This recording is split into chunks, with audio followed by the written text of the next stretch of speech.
What's up YouTube? This is Brad Buddy, and on today's episode of the Crustiest Bike on Craigslist, we are going to be rebuilding the rear shock. Stay tuned, y'all. Alright y'all, so first off I want to apologize for the fan. I got it running because it's March and it's already like 85 or 90 degrees here in Louisiana, and I'm trying to get this thing done. So first things first, we need to release the nitrogen. You know, not much in there. Next we would take off the spring, but as you can already see, I've got that removed already. So next we need to pull this little cap off the bottom here.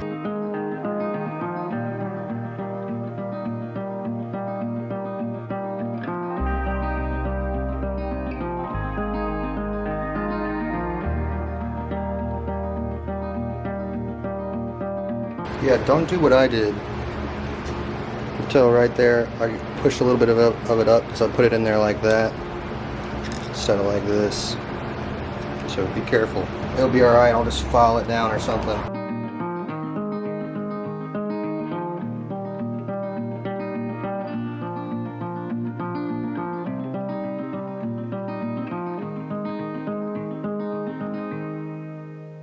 Alright, next we need to clean this area out down in here. It'll help this come out a lot easier. If you got any contact cleaner or something like that, it would work. I have brake cleaner and carb cleaner, but I don't think I want to use that in this scenario. I don't want to screw anything up on accident. Let me know in the comments if you can use brake cleaner and carb cleaner on shocks. I'd love to know. Alright, next we need to push this seal head down in here to reveal the circlip in there and remove it with a screwdriver. I do make a tool for this, but I'm just going to use a couple of screwdrivers. Let's see if I can get it like that. Oh yeah, no problem. Now there's a circlip right in there. You can tell it's a darker color. It goes all the way around. I'm going to pop that guy off.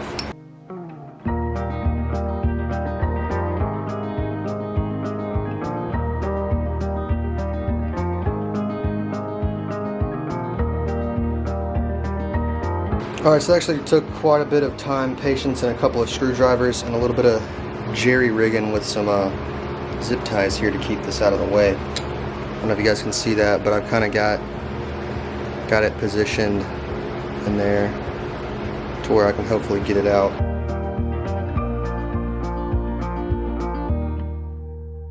Next we need to remove the valve stem.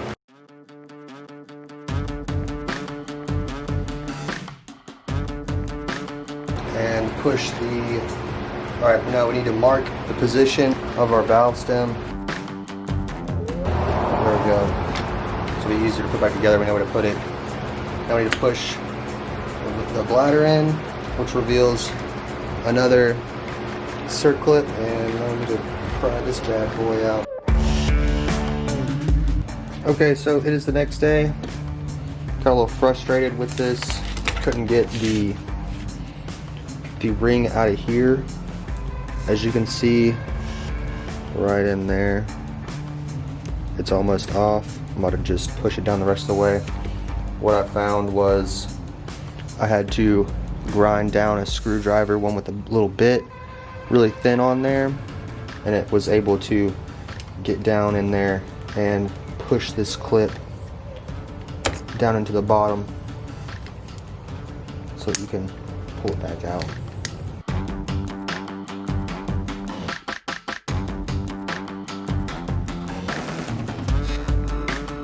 And there we go.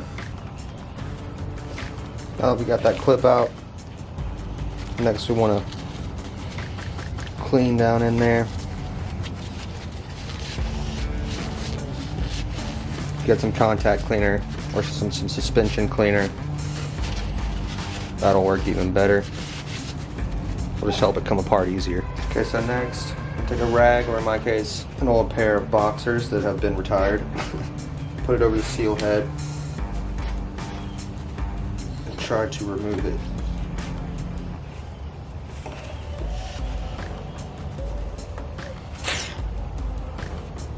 That sounded good. Alright, as you can see, the seal head is coming out now. Here we go. Oh! Oh!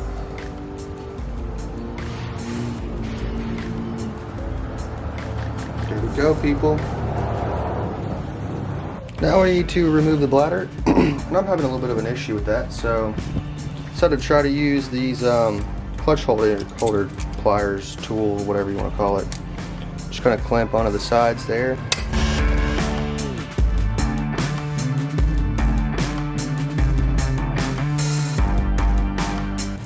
It's coming, it's just, man, it's on there good. Screwing up the sides of it there. I wonder if I can grab it further down.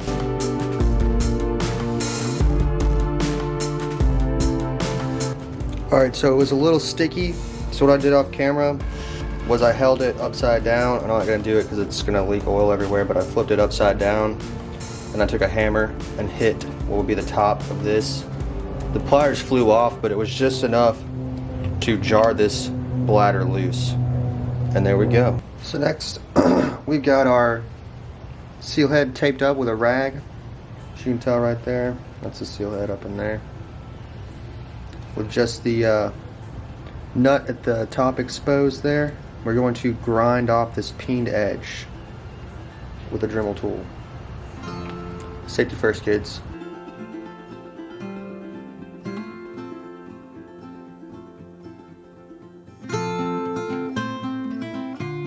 Alright, so I got a little ahead of myself and I already removed the nut. As you can see, it'll focus. There it goes. As you can see, there's like a piece of thread sticking off. That's a peening. I didn't get it all off. And it was really hard to get off, so I ended up using an impact driver. And I could do just holding it in my hand. It rattled the crap out of my hand. But yeah, just put the impact driver on there, screwed it out, and I'm just gonna clean this up with a little file. I actually peel this off. That's the peening that holds the nut on the top right there. This stuff right here.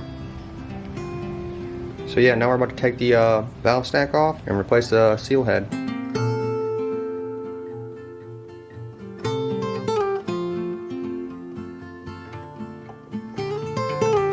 Making sure to put it the same way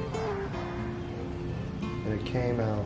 I'll have to grind some more to get this to come off. Alright, so I did a little more grinding and now we can finally get the rest of the valve stack off. Got stuck on there, that was a little weird, and boom, there we go. Alright, next we want to take the end of the shaft that we just grinded on super hard, get a little file, and just clean up those top threads the best that you can. Alright, so we got our shock shaft all cleaned up, and it's a good idea to check and make sure that your nut is going to screw correctly on here. I was having a little bit of troubles getting it to go on at first, but as you can see now, it goes on nice and easy down to the bottom of the threads, down far enough to where I needed to go. So, oh, and by the way, how to get the old tap and die out. This is a M12 by 1.5, I believe. Yes, M12 by 1.5. Just in case you find yourself in the same scenario as me, needing to freshen up these threads right here. So now it would be time to start putting everything back together. Got a new bumper right here. First off, I went with the Pivot Works shock repair kit. Comes with everything that you need. So we took a shock bumper, slide that guy on first. This one didn't even have a shock bumper on it at all when I got it. Go ahead and slide this on the bottom of the coil. This with the bottom of the shock body, and then we're replacing the old with some of that new goodness. This kit comes with an entire new this is the seal body. Oh yeah, this is the part where we need to get the old seal saver, whatever, shock bullet. Slide this guy on here. Oh yeah, it's tight. So yeah, I would definitely say this is worth its weight in gold right here, guys.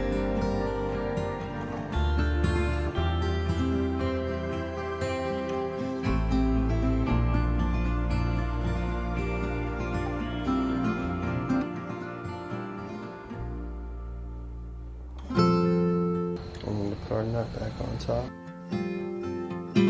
Boom. My mistake. First we need to apply some high strength Loctite, the red good stuff.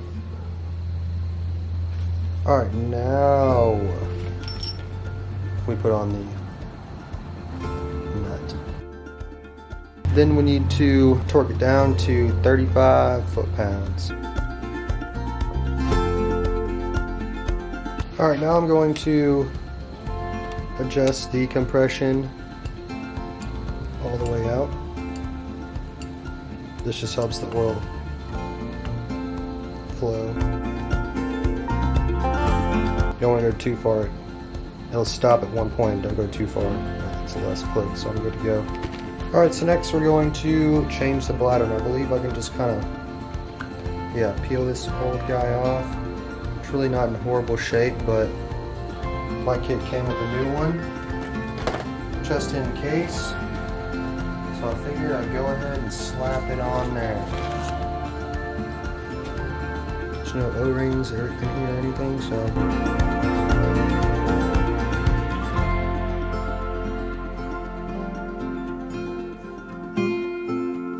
And there we go. Now we need to fill up the reservoir with a little bit of KYB K2C shock oil. Trying not to get oil everywhere and still get all this in frame here.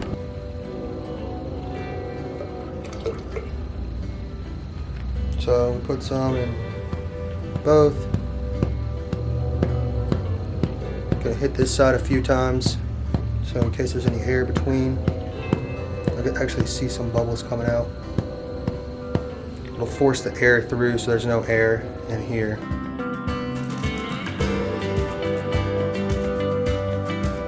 Alright, now we need to fill this up about halfway. You want some overflowing when you take the bladder and install it. Find your mark, align it with the valve stem here. Make sure it's clean, of course, and then you want to make sure to have oil overflowing as you push this down.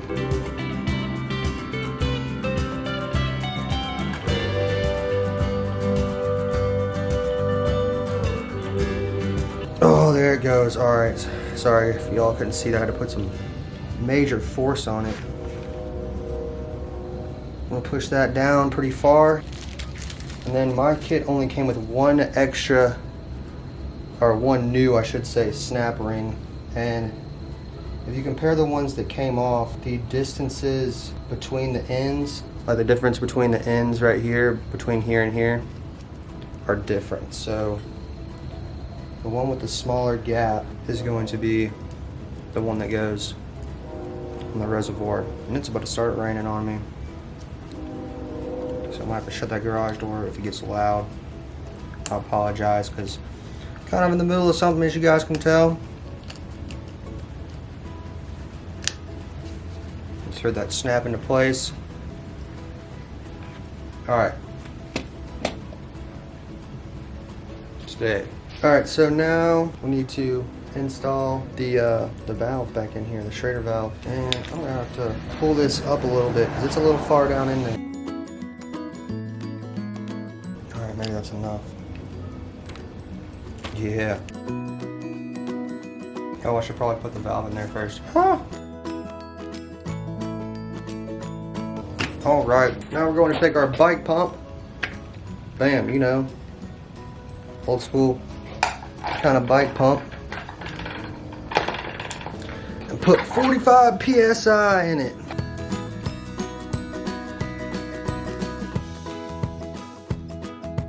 Alright, it says 45. Alright, so now that we got our bladder inflated to 45 psi, gonna add a little bit more shock oil. Try to get this guy about halfway filled up. Now we're going to take the valve stack and install into the shock body here.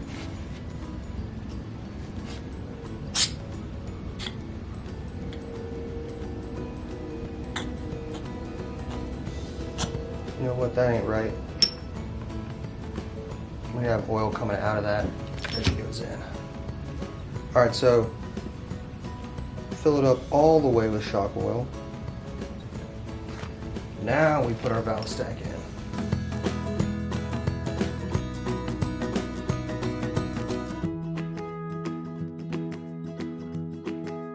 All right, now that we got the valve stack down into the shock body there, we need to work the valve stack up and down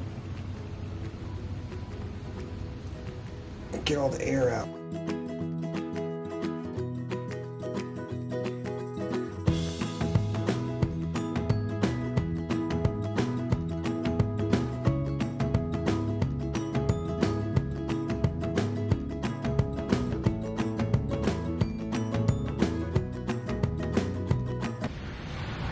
A little shake. Somebody's having some fun out there.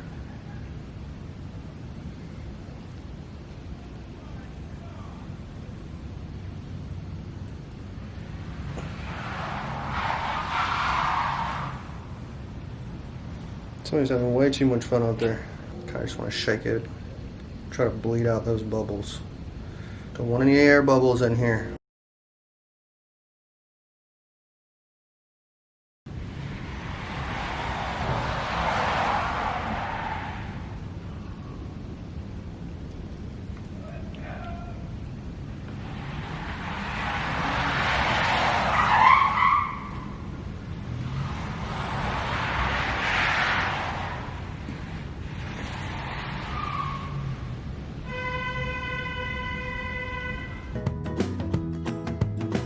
Alright, I think I got all the bubbles out of there. Alright, so I'm going to pull it up a little bit. Top it off with shock oil. Now we're going to push the seal body down into the shock body there.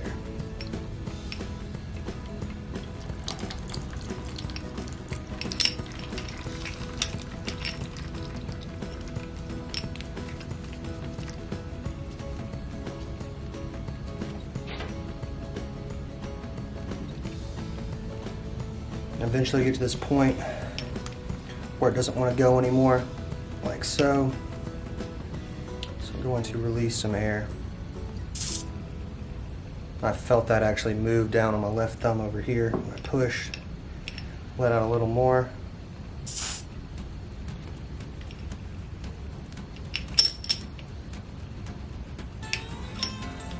The idea is to push this down far enough to see the circuit clip little ring.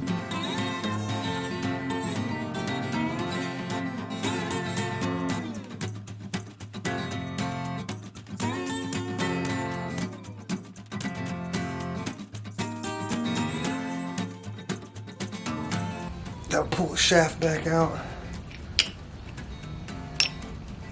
Alright. Now as you can see, maybe you can't, you can see the little groove down in there. Put this new snap ring in.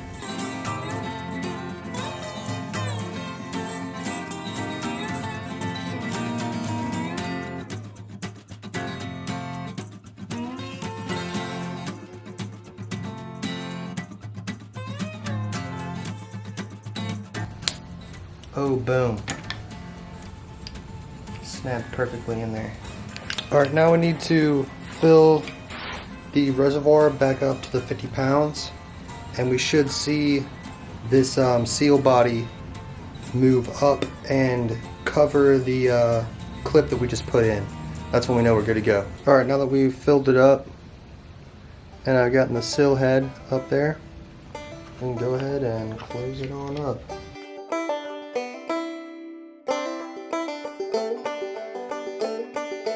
Be careful not to dent the shaft with your hammer. Alright, then we just put the spring on and we are good to go. But I'm going to paint the spring first because it looks like crap, so as far as I'm concerned, we're done, son. Thanks for watching today's shock rebuild episode for the crustiest bike on Craigslist, the old Crust Bucket 125. getting closer and closer to watching this thing scream down the trail every single day. So getting super stoked about that. Hope you guys enjoyed the video. If you did, make sure to give it a thumbs up. Subscribe to the channel. It's gonna be, I guess, down there. Yeah. And make sure to hit that notification bell. Ching! So you'll be notified when the next episode of the Crustiest Bike on Craigslist drops. Just got the shop done, as you know. Obviously, next we need to rebuild the forks. And then she's pretty much ready to go, I guess. Gotta throw some brake pads and some small odds and ends on there. And yeah, she should be screaming down the trail soon. So stay tuned, and thanks for wrenching on brappies with me today, y'all. Till next time.